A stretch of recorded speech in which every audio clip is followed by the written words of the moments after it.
Caution. This podcast is designed for mature audiences. We delve into topics surrounding sexuality and intimate relationships in a candid and open manner.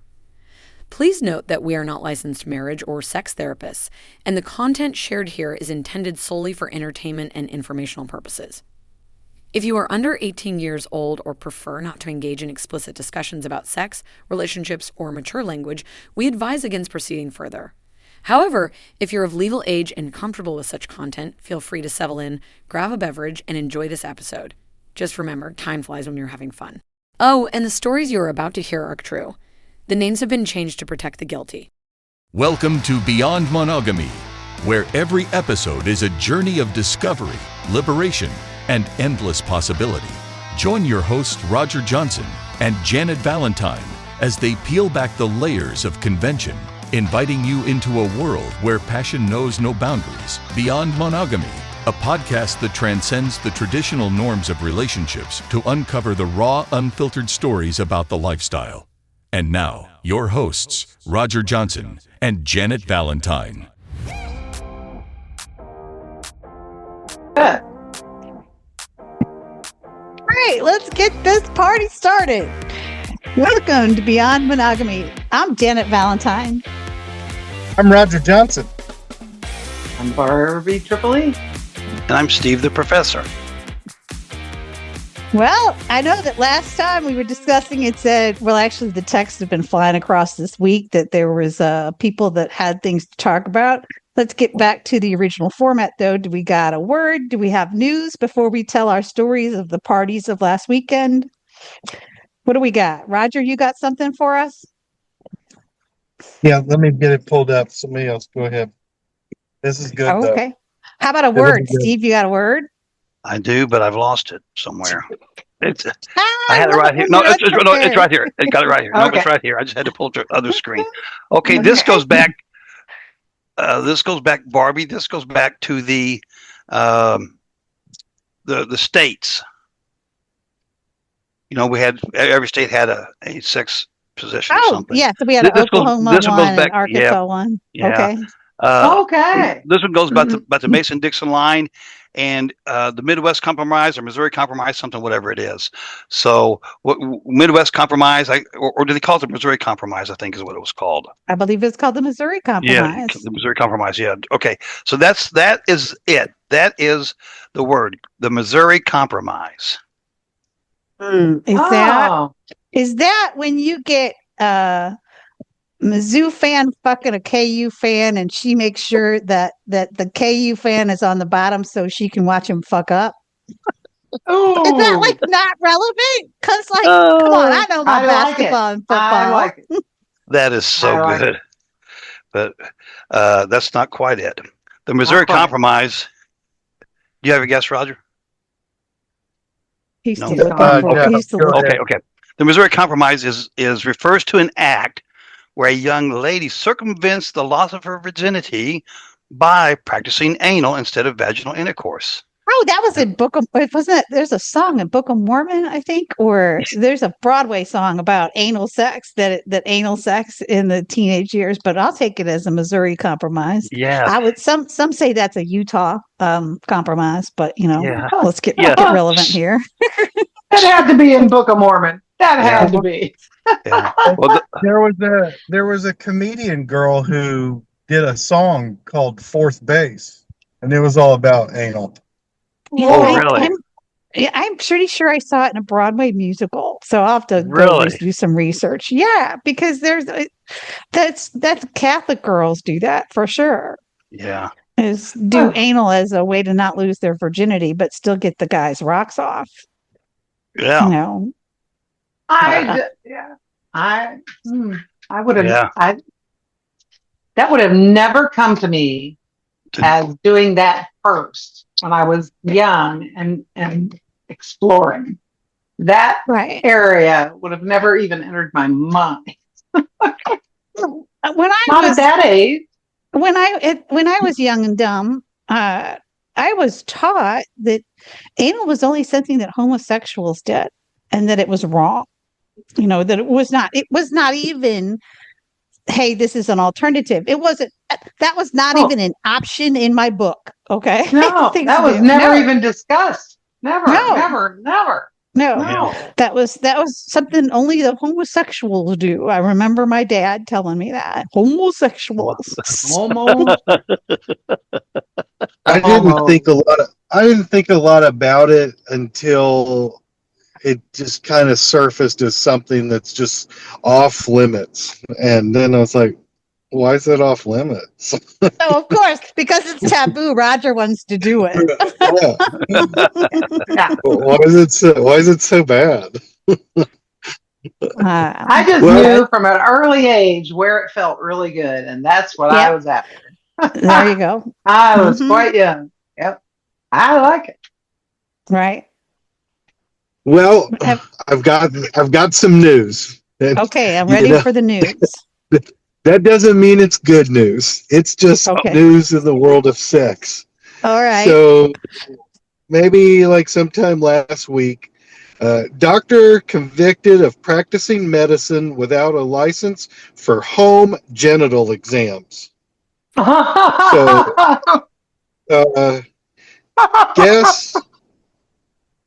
guess the city. Everybody throw one out there. Oh, it's got to be in Florida.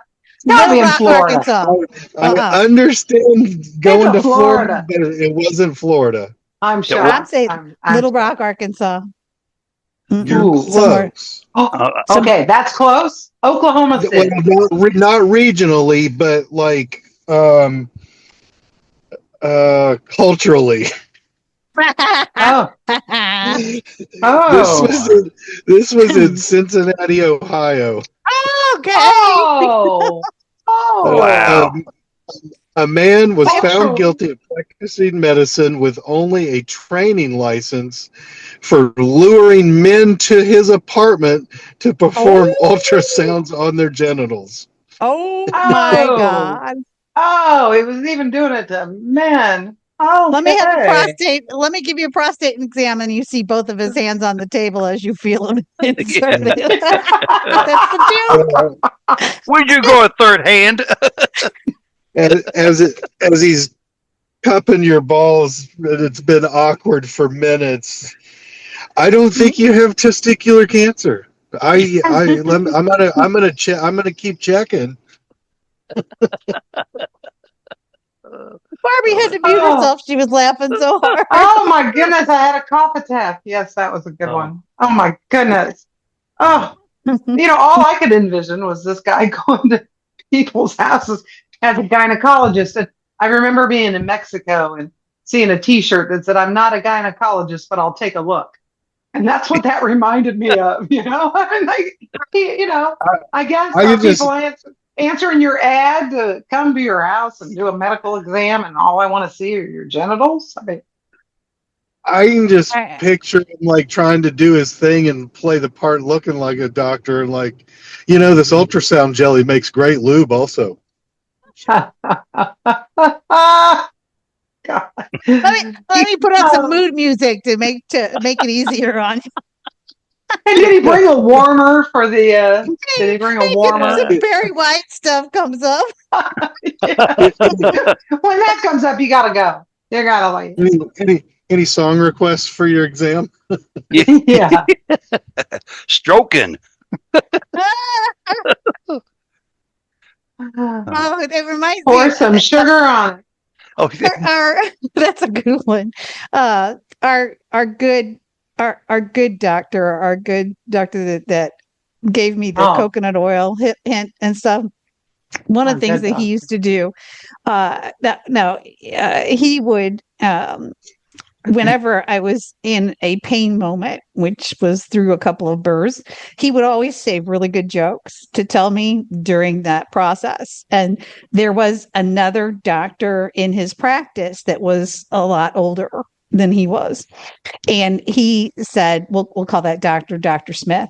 And he said, why Dr. Smith has so many patients? And I said, no, why? And he said, well, because he's got cerebral palsy, which means every time that he does a vaginal exam, his hand shakes.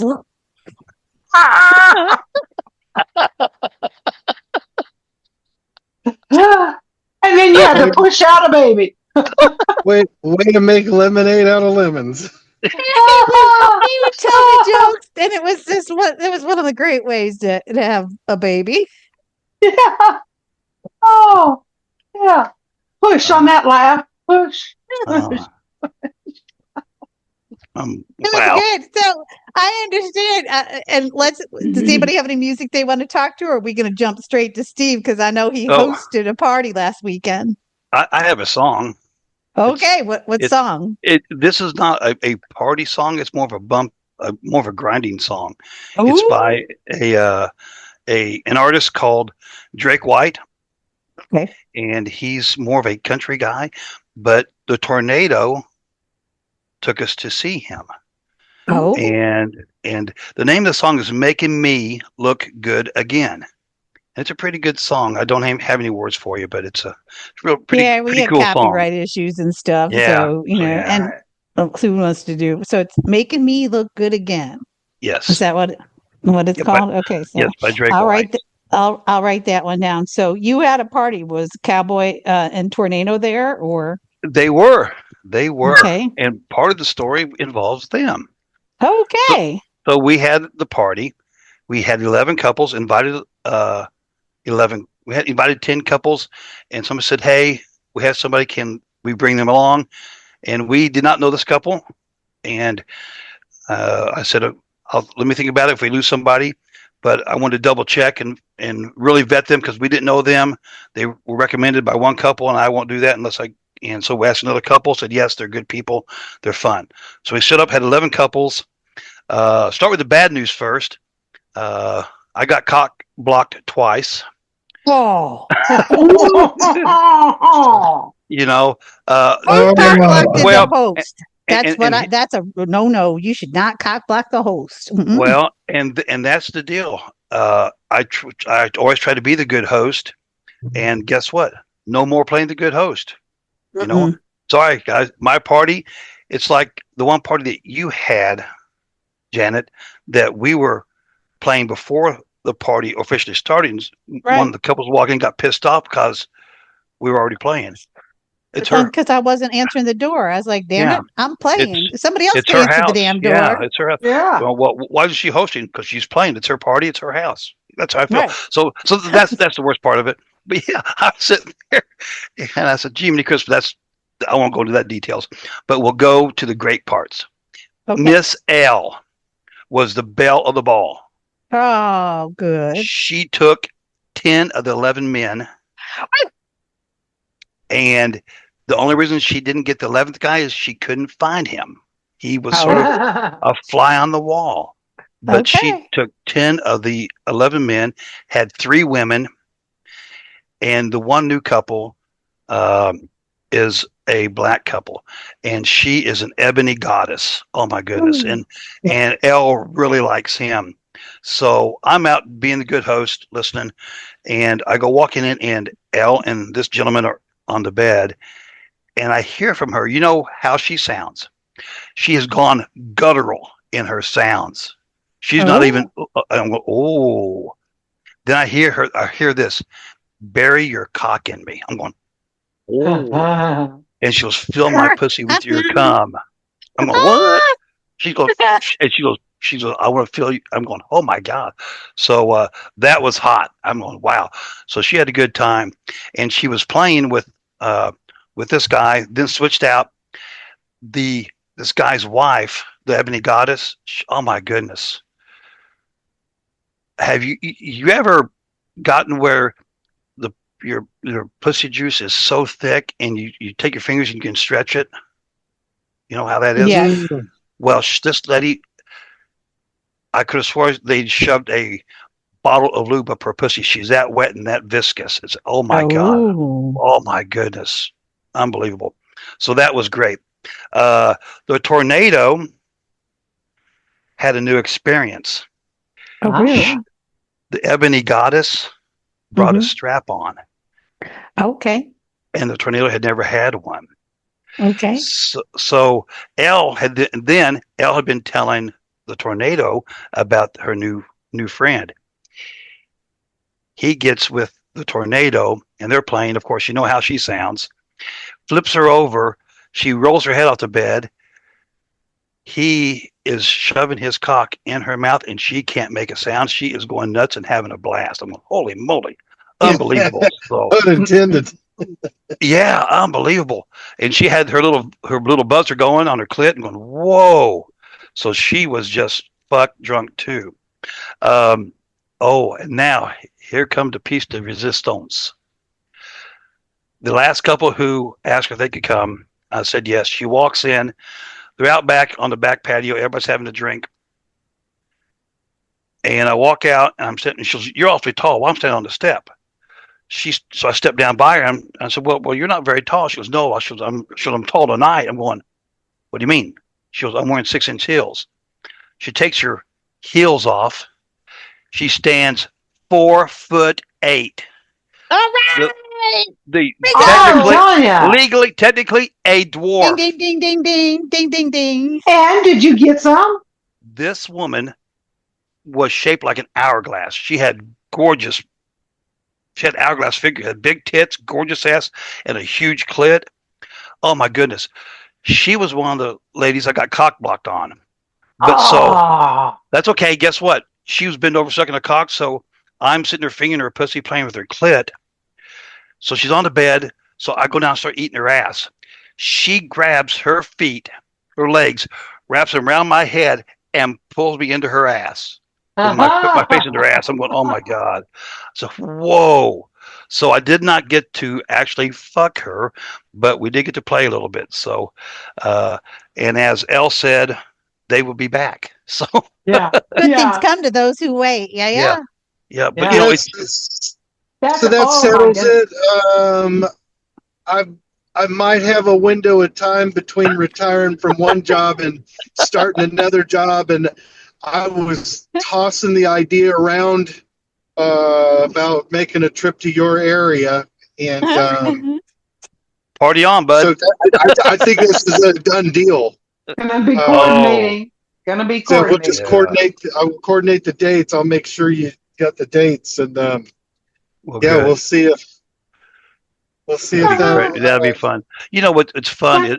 Is and not that we, I think we throw good parties, and everybody, and the host and hostess who don't throw good parties were there, and she goes, "This is a great party." I said, "Well, thank you," but we know everybody, and we don't have anybody that's new, that's not been well vetted. So that's all the difference. It really does. I got a question. Okay. I know you got a couple of older children. Yes. Okay. 2 or 3, maybe 4 older children. What do you tell them to make sure they don't come by your house? The oldest one does not come by. They like to be noticed. They want to be notified if we want to go visit them. And so they return that favor. The youngest one used to live 2 houses up from us. Oh. Elle had a buddy over one night. An hour before he was to get there, she comes knocking on the door. Oh, no. Oh, yeah. And she wanted to borrow something. So I'm, thank goodness. Yeah. But just bring it back tomorrow. Yeah. Don't bring it back tonight. Eric, all you want. Eric. But to answer your question, Janet, it's tough right now. Our youngest daughter lives in another city, about an hour away, so it's not. But they do come by on weekends. Right. Fortunately, we've not had a party in a year and a half. They were in Scotland, so we could have. So you knew they were across the pond. Ain't no way they're coming up. Okay, that's right. Yeah. So, but yeah, it's tough for us to do that now with them coming over almost every weekend. So, but pop-ins will kill you. Yeah, they will. So. We'll be right back after this short message from Beads on the Go. Hey, party people. Ready to spice up your next sex party? Introducing Beads on the Go, the world's first anal beads you can wear around your waist. Stylish, discreet, and oh so chic, these beads double as a flirty belt until you're ready for action. Just unclip, lube up, and let the fun begin. No more fumbling in your bag. Keep the party poppin' with Beads on the Go. Available now at all adult boutiques. Beads on the Go, the best ass accessory money can buy. And now, more from the Beyond Monogamy cast of characters. But yeah, we've done pretty well though with it. Right. It sounds like all the other. You said 11 couples. 11 couples. And they all came. All came. Literally. And came. And came. We like that when they all came again. Yeah. Well, it was actually 10 couples, and then one couple said, "Hey, we have a great couple," and I said, "Okay, we'll invite them also." So, they fit right in. They fit. Oh my goodness, that was the midget lady. Yes, yes, they fit in, and a lot of the guys fit in her too. So there we go. I will tell you, we had a couple there that you may know we had not seen in 2 years, and the cowboy, he is more of a fly on the wall. He lays back and doesn't do much. This lady who we'd not seen in 2 years went and grabbed him and said, "Come on, we're going to go play." And so she started with him, and Elle finished with him. So he had a good time too. He had a good time for a change. So he usually plays with 1 or 2 women. That's about it, So right. Yep. It was a great party. Thanks for asking. Well, I knew you were going to have it, and I knew, the thing when it's been a year and a half since you've had a party, when everybody says they're coming, you can probably bet everybody's coming. Okay. Yes. Yeah. Oh, I was going to tell you, was it Lola or that has put up the chair? Oh no, that was Sherry and her party. Okay. Yeah. Well, we did that in Does it work so well? And the bedrooms. And oh my goodness. And that worked out well. And we usually put it on like a dresser. Right. But for those who haven't listened to that episode, another party that I attend on a regular basis, you're always picking up good tricks that somebody has at another party. And this lifestyle party, in every room next to every bed, there's a chair or a bedside table that's set up, and she has a tower of towels that are just rolled up, 2 or 3 or 4 or 5 towels just sitting there, and then some washcloths stacked someplace else. And then she also has bottles of water in every room. So she's got it so you can stay on the bed and grab it and wipe it off and start again and drink some more and keep going. And so that's what we're talking about. And so, Steve, you implemented that little trick of hers. We did. We put out TV trays, and we had lube, wipes, hand towels, and washcloths. Yeah. And we had the lemon water in the kitchen, but man. We get thirsty. Right. Yeah. Right. So, yep. It's good. It's coconut oil in every room for me, and it's those towels and stuff like that where the people think about, and just little half bottles of water is what she kept around. And it doesn't have to be on ice or anything else, because I got to tell you, when you're done, you don't care if that water is cold or not. You're just popping that half bottle of water and tossing it down. Right. It's funny. I did not realize how many people in the lifestyle will smoke marijuana. Yeah. I went out the back door, and they have a little puff pass circle. Not 1, not 2, but 3 joints rolling at the same time. I went, oh my goodness. I said, now, party on. Do you have neighbors? Oh, yes. Oh, I forgot. That smell does transcend. I forgot that. We had our next door neighbor was out power washing his driveway. Right. And we had people the ladies walking up in skimpy leather mini skirts, and one lady had a green one, a plunging neckline. I'm going, oh yeah. And hi, and how you doing, Fred? And Jan's been to our house, and our neighborhood is like a big circle. We had people parking 2-3 houses down. Oh, of course. Yeah. Oh yeah. And that's why we always use the excuse of fraternity party. Right. We use the excuse Exactly. of fraternity party because it covers the different ages. It's some of the old people, some of the younger people from the fraternity party. A long time ago, when I had first gotten into the lifestyle, there was a bar takeover, and it was in a pretty populated suburb of a major city. And I went over to Tracy's house, and she said, "We're going to go to this bar takeover that evening." And so she said, "But the rule is you got to wear a corset." Okay. Got to go with the corset. So it was corset, and I had those little leather short stuff, and fuck me heels, and that was it. Okay. And so we pulled up. Tracy had a uh, she had a convertible, and her husband and her and me and Fabio, we pull up, and they're just in nice clothes, polo shirts or whatever, but we get out and we're in these corsets, and these four teenagers, they're probably in their early 20s, they pull up in a car, and they're gonna go to the bar, and there's a bouncer standing outside, and he goes, "You can't come in here, son." And they're like, "What?" And he goes, "It's a private party that's going on." And he goes, and so then, but we knew who so Tracy knew who the bouncer was. And so she's like, "Hi, Jim, how are you?" And we start to walk in, and you hear these four boys going, "But we really want to go in there with those people." That such a lot. And that announced that guy turns to them and he says, "It'll ruin your lives, son." He goes, "You will never be the same. You can't come in." They will hurt you. It'll ruin your life. Yeah. You'll think it's normal. And I think that was the guy said, he said, "What kind of private party is it?" He said, "It's a fraternity." And he said, "Well, we're in the fraternity." He goes, "No, you're not." Not with, Not this one. yeah.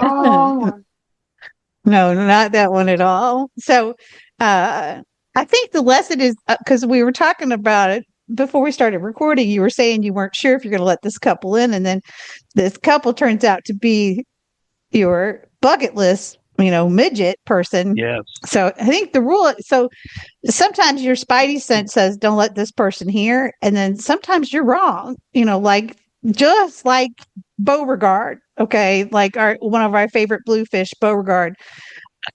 You judge that one by the outside cover. You go, "I'm not going to let that pipsqueak of a guy into my party, but man, is he a good fuck." Oh, yeah. I'm telling you. And that's a good PSA also, I think, Janet. Just because someone recommends somebody, and the couple who recommended them, I would have been a hard no. It would have been a hard pass. But I said, "Well, I'll ask another couple." Right. And the other couple. So if it hadn't been for the second couple, they wouldn't have come to my party. I just don't trust this couple who recommended them. So sadly. So yeah, let's just. Well, there are those couples out there that'll fuck anything. Okay, I don't know why I got stabbed out of the freaking nowhere on this. I think we just got kink shamed. It's so bad. So bad. Just saying, you have those people like like, okay, an example is Doc. Okay, if Doc turned around and said, "This is a great couple, you should invite them to the party," I ain't trusting that. Okay. No. Because Doc is that little puppy dog will fuck anything. Okay. Big, tall, short. He doesn't care if they talk, don't talk, or whatever. And he won't notice that if they come and take up space, he won't notice that because he has no social intelligence. He has no emotional intelligence. So if Doc would say, "Yeah, this couple is okay," then I'm not going to listen to Doc. I'm going to go to the next couple and ask whether or not they're okay or not. I'm just saying there's some people out there that'll fuck anything. Big Dick Donnie. Yeah, Big Dick Donnie. Right? Big Dick. Yeah. Big Dick Donnie will stand in the grocery store and pick up people. So I'm going to paraphrase a saying I've heard, and we've all heard a version of it. I don't remember exactly how it goes, but in our final hour, we'll regret the chances we didn't take. Exactly. That's all I'm saying. I'm just going to leave that right there. Some of us will go with no regrets. I don't know if I told this story before, then I'm sorry for repeating myself. But a long time ago, when I had first met Fabio and we had just begun dating, we met at a lifestyle party. And then a couple months later, he happens to be out of town on a business trip. And he's up in Washington, D.C. on a business trip. And, he knew that I was in the lifestyle. I had a couple of different boyfriends or whatever. That was where we were at our time. We were not locked down or whatever. So I get this phone call from him. And he says, I need you to talk to my new friend, Adrian. And he goes, she doesn't believe me. And he says, but I need you to talk her into fucking me tonight. Oh. He goes, how good of a salesperson are you, Janet? I go, give me the phone. Give her the phone. Get her on the phone. Okay. So I said, all right. I'll start talking to her. And she's saying, do you really let him fuck other people? And I was like, yes, absolutely. It's just sex. Love the one you're with. You're with him, whatever. You got a boyfriend. She's got a boyfriend. He's in another state or whatever. And she's like, oh, I don't know. And then she goes, well, he's older than I am. And I said, oh, honey, older men know what to do. Okay. They only got one shot in them. So they're going to make you really happy before they shoot that shot. Okay. And I said, so if you have not had an older man, you need to try this older man this evening. And I said, because, he's been around a lot. He knows how to do it. And he's not going to be a young buck that's going to just care about his rocks getting off. He's going to care about you. Plus, he really wants you to go back and think about this as a life experience. Okay. He's already got you on the hook. He wants you to think about this as the best thing ever. He wants to go down in your annals of fucks as one of the best fucks you've ever had. So that's his goal. She's like, okay. And so then she said, what? So then she said, okay, I'll do it. So then I get a phone call 10 minutes later from her again. And she goes, talk to me again about this. And she said, I'm just not sure. And I said, what are you not sure about? I said, you're just going to fuck him. It's not like you guys are going to have a baby together. Okay. Or locked down for life. Okay. He ain't going to get you pregnant. And she's like, okay. And then and I said, he doesn't have a disease. And then I said, what do you want your tombstone to read? I said, do you want your tombstone to read, I should have fucked that guy? I go, because that's what it's going to read right now. Your tombstone is going to read, I should have fucked Fabio. And I sold her on it because of that line, Roger. I used that line. Funny. I should have fucked Fabio. Oh God, this is so great. Dia's right here listening, babe. Just so you know, I want my tombstone to read, no fucks left. That's right. No fucks are left in me. So I fucked them all. I did it all. And I did it my way. That's right. Oh my God. Oh, it's so great. The PS on that is about, I don't know, an hour and a half later, 2 hours later, I had gone to sleep and the phone rings again. And I pick it up and it's Adrian and she says, I got a really big problem. And I go, what's that? And she goes, he's on the bed, passed out. And I was like, okay. And I go, that's not a problem. We can wake him up. And she goes, no, I don't think you understand. She goes, he's on the bed, passed out. And I just started my period. And I was like, okay, then I need you to, is there an ice bucket in the room? She goes, yeah. And I go, do you have ice in the room? She goes, I got a little bit of ice in the room. I go, I want you to take the ice bucket with a little bit of ice and fill it up with a little bit more water and have that sitting in the bathroom. And she goes, okay. I go, then I need you to get in the bathtub and I need you to take a bath, like a 15, 20-minute bath, soak it, and soak it really good. Okay, because if you've just started your period, you're not flowing too much, right? And so you just soak it really good. And I said, and then I want you to, as the bathtub is draining and you get out, just pat yourself off a little bit. You walk into that room, you throw that ice bucket of water on him, and you wake him up and tell him to fuck you now.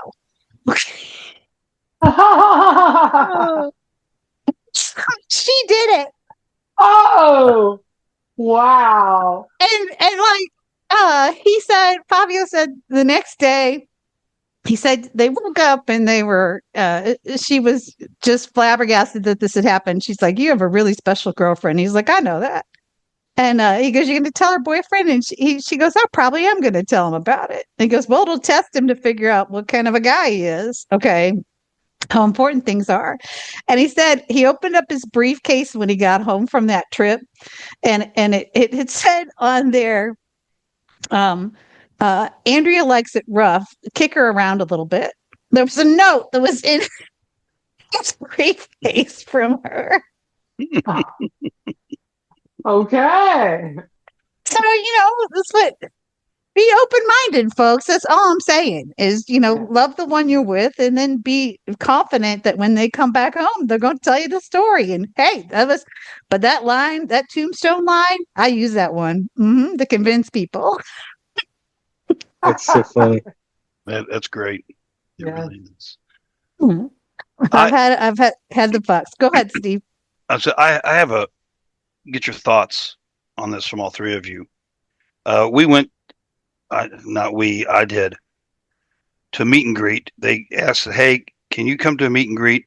I'm going, why? So, well, we just want someone there we know, and we meet some new couples. And I said, okay, fine.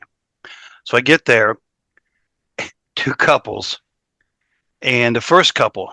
So all they talked about, and we talked about this a little bit, I think last podcast or a couple of them ago, all he wanted to talk about, and they want to talk about their BMI, about their nutritionist, senior nutritionist, how much they work out, their protein shakes and all this stuff. I turned around and left the table. I didn't say bye, nice talking to you. I just turned around and left the table because they're talking to just four or 5 people there. I'm going, are you kidding me? I said, geez. So then I go to another table, and there's a couple older than us in their 70s. So they were just youngsters, yeah. Just youngin'. They said they think that everybody should want to play with them. Huh? I said, oh, okay. So what's wrong with that? I said, well, there's nothing wrong with that. I said, just understand that there's some people who don't want to play with their grandpa. They aren't. Why do? Yeah, I'm going, and they said they've done it before and they've been offended by people who don't want to play with them. So, well, how old are they? Well, they're in their 30s. I said, in your 70s? Said, yeah. So you're 40 years. I said, you're 40 years older. You're 40 years older than they are. I'm going, some people don't have that fantasy of playing with daddy or grandpa. Exactly. Right. Exactly. And I didn't want to tell him. And then I kept my mouth shut. I said, and you ain't the best put together guy, So I told the people who invited me, I said, hey, I'm out of here. Why? I said, well, I got to go take care of something for Elle. So, I'm going, so beware if you go to these meet and greets, but that's what they're made for. That's they're right. Made for that, Well, and help me. And now you won't invite them to your gathering. Exactly. Well, and that's, so they say, well, hey, we got this couple. Who is it? Oh, well, you've met them. I said, oh, no. So, but it's just crazy that some of these people who do that, because we talked about, like Jenna had said, don't sit there talking about your grandkids and this, we're at a fuck party. No grandkids, pets, no medical shit. No medical shit. No politics. No politics. Yeah, and even at the meet and greet, you're showing off a new set of tits. Yeah, but fine. I've done that before. At a meet, yeah, I have too. Go ahead, Steve. At a meet and greet, you are basically auditioning to come to a party. Yeah. So yeah, I'm going, wow, unbelievable. But then also, what like Barbie said in the last episode, do not sit there and tell me. This was what Theo used to do. I'm going to pound you for 2 hours. Oh, I do God. not want to hear that you're going to pound my ass for 2 hours. I do not want to hear that you're going to pound my cervix until I have to go to the emergency room. I do not want to hear these things. No. I do not want to hear that I'm going to have to get stitches from you, your big dick splitting my vagina. Okay? Get your big dick away from me then, if that's really what the case is. Dude, all I want to hear. He's like, then we're sitting there and he's like, and this was, I swear to God, it was at the restaurant that we were having just to figure out whether or not we are going to fuck this couple. And he said, so then, Miss Marketer, what am I going to say? And I go, what you're going to say is, I'm going to rock your world. That I'm going to make you scream for my dick. That I'm going to make you so excited that you gush on the floor and make puddles and we have to change the sheets. That's what I want to hear. Okay. Right. So is this a black guy who has a white wife? Yeah. Yeah. That goofball. I use Theo's real name, folks, too, because Theo's right. still out there. This is really his real name because he hurt my friend Marilyn's feelings, and so I will forever use his name and throw him under the bus on a regular basis. He's the one that tried to say how big his dick was, and when I fell through the pants, I told him I was broken that night because I wasn't going to play with him. Okay. Even if I wasn't broken, I told him there wasn't any play going on the first time I'm broken. And he's like, well, just feel it. Well, I felt it. It felt like a normal dick. You know, it was not a big dick Donnie dick. No. It was not a Detroit dance dick. Okay. It was not any of those dicks. I have seen a lot bigger dicks than that. Can you hang a towel off of it? Because I've seen that from NC. Baby boy from NC could do that. Yeah. You know, but again, for you guys to think that a woman looks at that big member, and I think it's more just guys envy than anything else. Guys think that big dick is something that we all crave. We do not. Do not. I want a dick that works. I want a dick that gets hard. I want it so that it's big enough that I can feel if it's in my ass or not. Okay. Yeah. Yeah. Which hole it's in? Yes. There is such a thing as too little of a dick, but I want a Goldilocks dick. I want something in the middle. Okay. Yeah. And it's about the rhythm. It's about how you use it. I mean, all of that. Right. But who told men that women want big dick guys? It's porn movies. Porn. I mean, Detroit Dan was telling me how much of a hindrance his dick is. He told me he was in his dick Florida. Was a hindrance. He was in Florida flying back someplace, and they stopped him and they said they did the X-ray exam and they said, well, you have something there next to your leg. And the guy takes the wand over there and it's not beeping ever. And he says, that's my dick, dude. And the guy actually felt my dick. Okay. And he goes, I had to let him do it because his dick is so big, it shows up in the scans. Okay. And there's some guys out there going, I wish I had this or whatever. Right. Yeah. Yeah. You know, that's like that genie joke where Genie comes and says to the guy, you get one wish. And he says, I wish that my dick was so big that it touched the floor. And so the genie says, voila, and cuts off both of his legs. Yeah, be careful what you pray for. Yeah. Or ask for. Mm-hmm. Yeah. You know, anyway, yes, I've gone on a tangent again. You guys help me out on this. Sorry. Goofball. Okay, I've ranted and raved tonight. If you are listening and you want us to talk about something, or if you want to slam Steve for his Missouri Compromise word, or talk to us about, give us your take on what couples are good and stuff. I mean, the only thing I can tell you is that there are also at some parties, Roger and I will get off on talking about different exercises and things that you do to get ready for the party. I like to hear that, whether it's shakes or not, fine. You're right. I'm going to avoid that table because that's too pretty for me.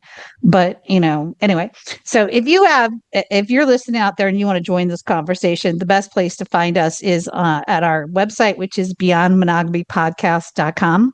It's all smashed together. Spell the words right. BeyondMonogamyPodcast.com.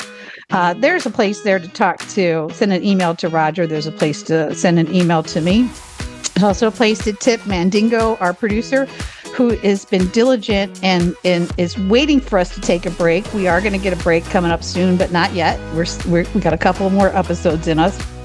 But go to that website, take a look at he's got the old episodes archived, and we have a vocabulary list on there now. So if you don't know what a bluefish is, you don't know what some of the things are that we're saying, go take a look at that vocabulary list and definitely tip that thing. And then what we want you to do is to come back again. And we really do mean it when we say we want you to come again and come again and come again.